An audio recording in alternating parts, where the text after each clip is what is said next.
చాలా ఆత్మీయంగా జరుపుకునే పండగ రక్షాబంధనం. ఈరోజు ప్రపంచవ్యాప్తంగా ఉండే భారతీయ కుటుంబాలన్నింటిలో కూడా ఒక శుభదినం. అట్లాంటి ఈరోజు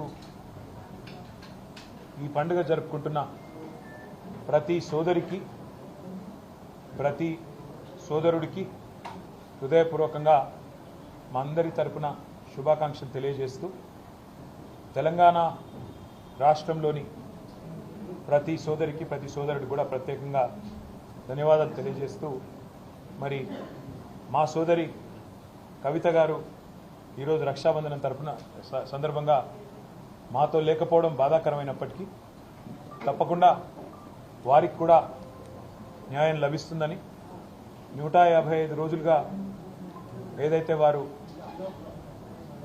వేదన అనుభవిస్తూ ఉన్నారో తప్పకుండా అత్యున్నత న్యాయస్థానంలో న్యాయం లభిస్తుందని చెప్పి కూడా మనస్ఫూర్తిగా ఆశిస్తూ, మరొకసారి ప్రతి సోదరుడికి, ప్రతి సోదరికి కూడా హృదయపూర్వకంగా శుభాకాంక్షలు, అభినందనలు.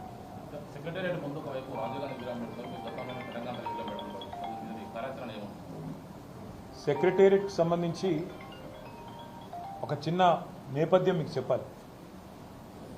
ఆ సెక్రటేరియట్ ఆనాడు ఉమ్మడి ఆంధ్రప్రదేశ్లో ఎంత అస్తవ్యస్తంగా ఉండేదో మీకు తెలుసు, మాకు తెలుసు.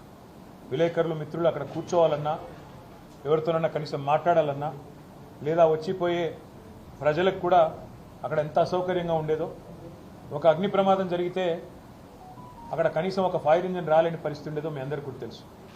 ఇవన్నీ చూసిన తర్వాత తెలంగాణ రాష్ట్రం ఏర్పడ్డ తర్వాత పెద్దలు, మా పార్టీ అధ్యక్షులు, తెలంగాణ తొలి ముఖ్యమంత్రి కేసీఆర్ గారు ఒక మంచి నిర్ణయం తీసుకున్నారు. తెలంగాణ పౌరుషాన్ని, తెలంగాణ యొక్క ఆత్మగౌరవాన్ని చాటే విధంగా చాలా గొప్పగా